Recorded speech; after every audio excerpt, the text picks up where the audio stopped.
vincontroller.eu. Check vehicle history for every used car in Europe. Welcome to another Boostmania International video. Today we're in Pezinok at QMS Motorsport, where our Corolla will get its strut towers repaired, and we're gonna get rid of some rust. Both the front strut towers are rusting quite a bit, and we definitely want this car to be in good shape. And there's another big rust spot. It's on the rear of the right side skirt. So we're going to repair these areas today. And after that, the car can go for paint. Now at the same time, Zdeno in Chap Garage is ordering new parts for the engine. All that so we can put it all together. But in the meantime, there's still a lot of work left on the chassis. So let's go inside and see how it's going. So, I can see our Corolla is already on the dolly. What's up, guys? What's up, Joseph? Hey, what's up? So, please tell me, what are we going to start with today? Well, first we have to disassemble some more bits. We have to see how the metal looks on the other side, because we have to make sure the metal is solid from both sides. So that means we have to remove the trunk upholstery. Yeah, we have to remove the trunk's interior. It'll give us a lot more room to work with. And of course, as you mentioned, we have to check whether the chassis isn't rusting on the inside. Alright then. So, my next question is, how much do we have to remove? Do we have to cut into the chassis? Or are we just going to repair the metal? We're gonna try to repair it laparoscopically.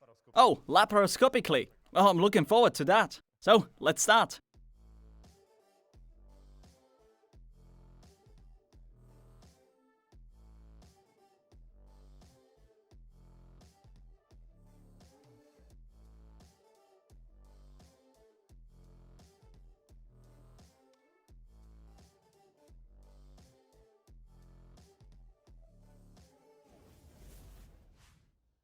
So, now the interior is removed, and this is a spot where the car had a minor crash. So now we have to remove the paint, grind it down to the bare metal, and after that you can pull the metal out. And I can see there's plenty of rust under the paint, so that definitely needs to get sorted. Yeah, we definitely have to repair it so that it doesn't spread. If this piece of metal is beyond saving, we're gonna have to replace it with a new one. So we'll cut it out and weld a new one in. Yeah, definitely. We're going to repair it the right way. And how are you going to pull this dent out? Do you weld something to it and just pull it? Yeah, we have a special multi-spot tool. It's one of the techniques we'll definitely use in the repair of this car. We're not going to use any hammers. There's just no space for that. So we're going to weld some clips to it and then pull them all out nicely. We have to be careful to pull the whole piece out at once. We can't use a spot welding slide hammer, because that's useful only on small dent repairs. But this is a much larger spot, and we want to make sure we're pulling it out evenly, hopefully in one go. Okay, so now it's grinding time. Yep, so let's pull the car out, because it's going to make a lot of mess.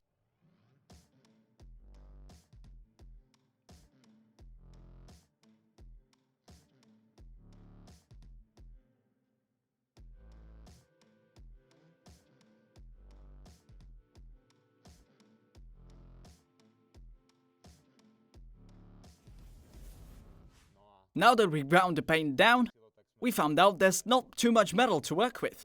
We're gonna have to make a new piece to weld in. But we don't have to buy the whole fender, right? No. We're just going to repair it locally. You know, nowadays there's a quite good trend in my opinion. People want to save as much original metal from their cars as they can. So, in terms of this fender, we're going to pull what's bent, then we're going to cut out the rusty parts and weld new ones in. So, how big's the spot we have to cut? Well, that's always a complicated question. You see, once it's down to the bare metal, we can clearly see how far the rust has come in. We have to cut out as much rust as possible from this car. So we see that once we start cutting into the metal. So it's basically just trial and error to see how much the rust has come in. Well, it's not really a trial and error process. If we cut into the metal, it will create a small window we can look through, and we'll see how much metal is healthy on the inside. And then of course, we'll spray some wax into the cavities in order to protect them.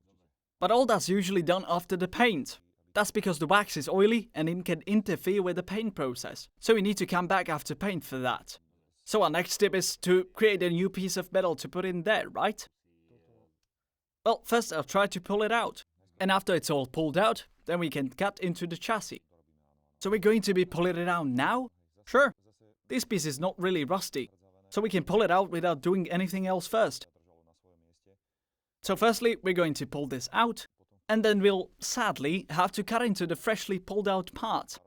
And that's because we need to cut the same size piece from the new part, so that it fits when we weld it in.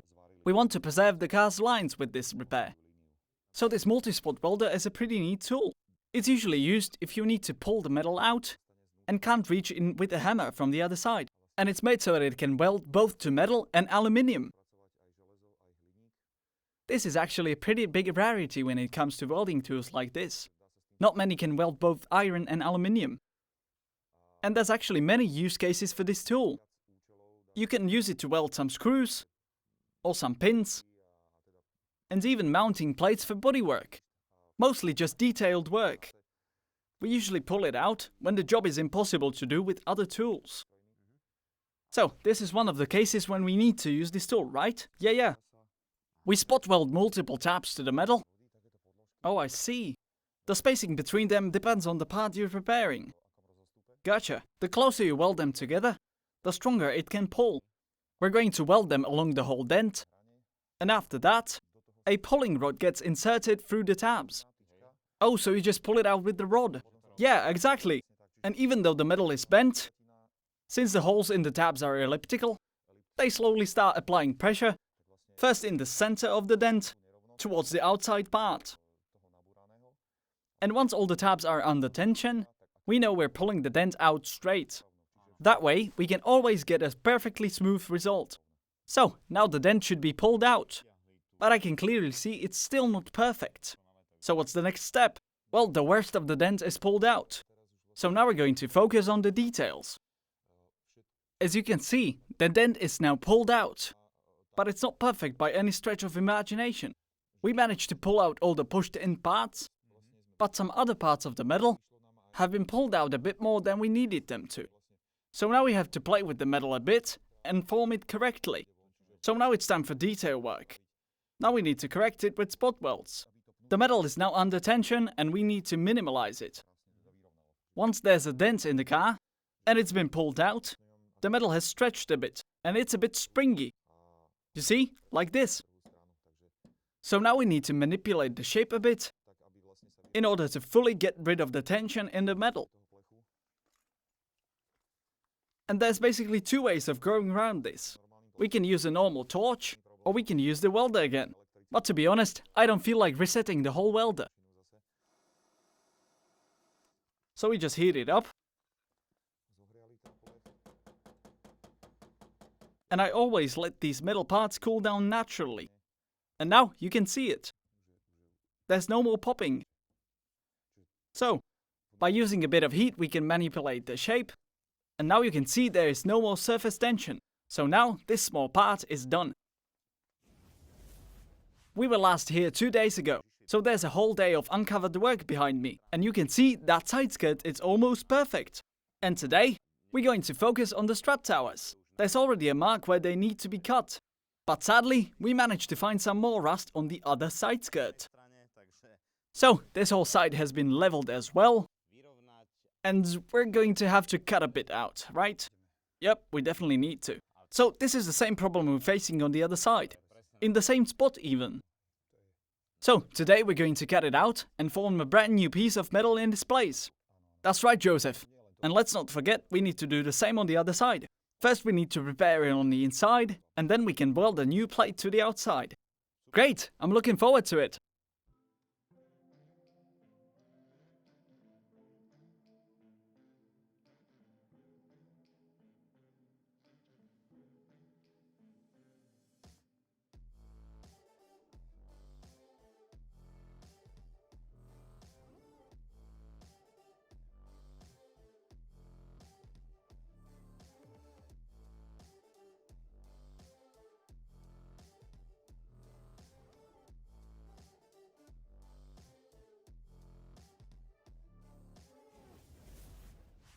Once again, we needed to ground down everything to the bare metal.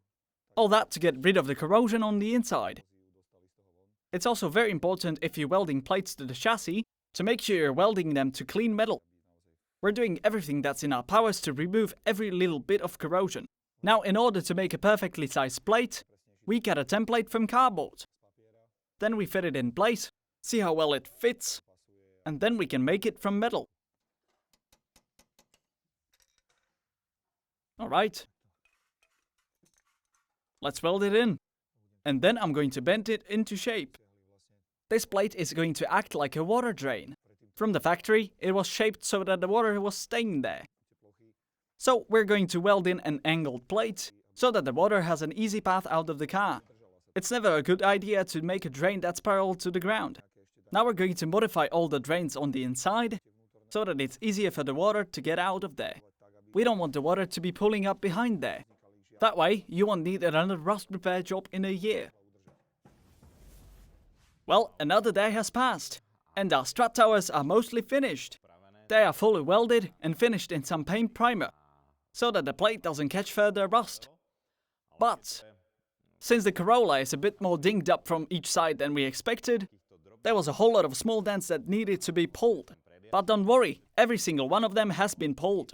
Oh, and both the side skirts are made from brand new metal, along with some new drains to help evacuate the water from the inside. The same thing, of course, has been done on the other side. There was a big piece of metal that needed to be formed and welded in, and there were 3 layers of it. First one was the water drain, then the outside sheet metal, and then the whole seam on the underside. It's also finished in primer. And don't worry, there's a whole lot of dents on the other side as well, and all of them have been pulled out. All of them just small imperfections. The last thing that needs to be done today is this dent on the roof. So we're going to pull it out, and after that everything can get sprayed in primer so that it doesn't rust, and we can finally go to the painter. But right now, I really hope we finish this job quickly. So, now we're standing next to the finished result. In the end, we didn't paint these small dents, because our man Hedrick Design, who's going to make our body kits, and is standing right there, is going to take care of the whole painting process. And he actually told me that we don't need to paint it, because he has to take it all down again. So that's why you're still seeing bare metal where the dents used to be. Thankfully it didn't rain. Yeah, that's right. Now the question is, was this a big job for you? Well, I'd say it's par for the course, so it was really easy for you. Well, as long as there's no big chunks of metal missing from the car that can't be ordered and have to be fabricated, then we're looking at a classical rust repair job. And what else are you able to do at QMS, apart from rust repairs? Well, we currently have 2 chassis straightening dollies. We usually repair damaged chassis after crashes. Once a company came in with a car, and I'm not gonna name the car brand. But the car was pretty badly crashed, and for some reason the crashed section was cut off. So we were able to straighten everything in the main part of the chassis, and we definitely had to make it straight, because we basically had to buy another half of the car. So we straightened it so that it fits with the new part. And then you join them together? Yeah, we needed to weld them together, and then pull them to the correct dimensions. And all this so that the chassis looks the same as when it left the factory. So, in case a customer comes in with an aluminium car, yeah, we can do it. We can work on aluminium without problems. We've even repaired aluminium frame rails in BMWs in the past. We have all the proper tools needed for it, so we can do it. So, if any of you need some help with some chassis work, now you know who to contact.